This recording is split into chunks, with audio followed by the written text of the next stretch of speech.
UPS is the largest single employer contract in all of North America, covering 340,000 workers.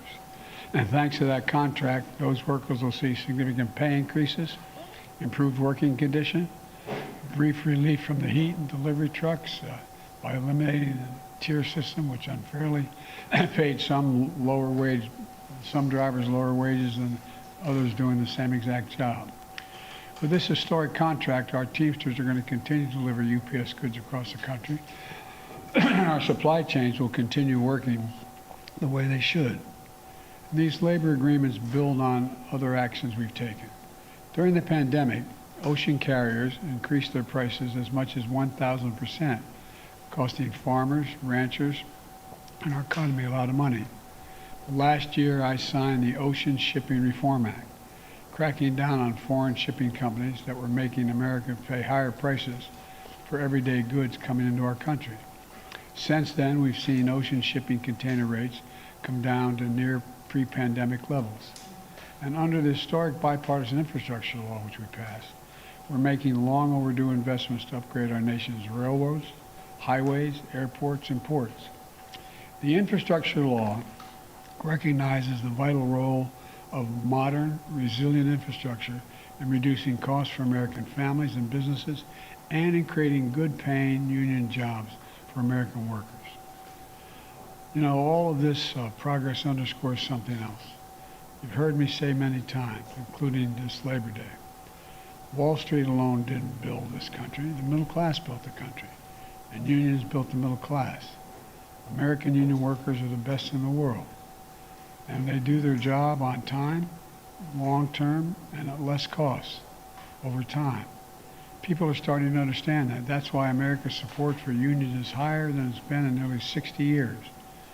And to anyone who asks whether unions really make a difference, I urge them to read the new report from the Treasury Department, which was released last week.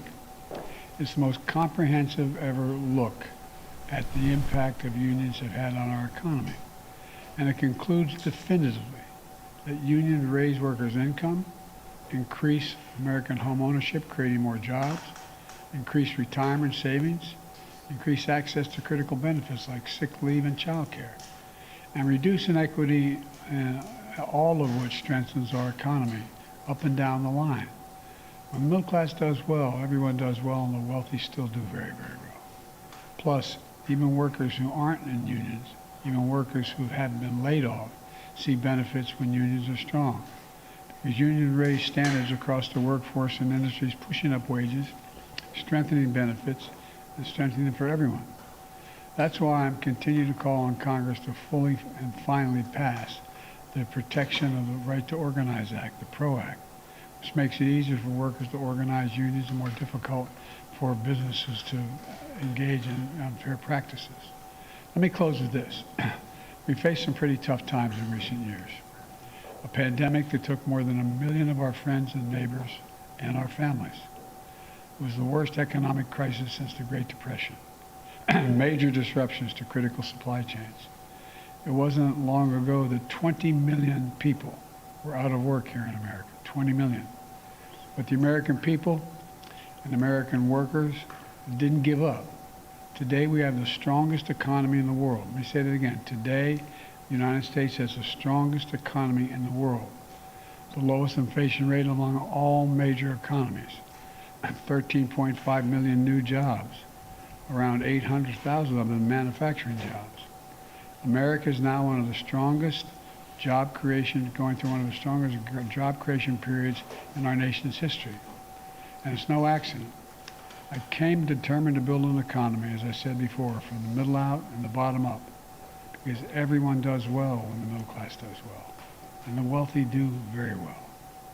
And look, to invest in American workers who are the backbone of the country makes sense to me. Labor contracts we celebrate today prove that. And while I'm proud of all the steps my administration has taken to strengthen the economy, the real hero in this story are the American people. Ordinary people getting up every morning, walking out, busting their necks, believing and they're doing their work, showing up. They're the ones making this happen. And they remind us who we are. I've said it many times and I make no apologies for it. with the United States of America. There is nothing beyond our capacity when we do it together. Think about it. Name me one major issue that we've set our mind on solving we haven't been able to do. So God bless you all. Thanks for what you did. Thanks for, and may we continue to have this economic growth, and may God protect our troops. Thank you all so very, very much. Thank you.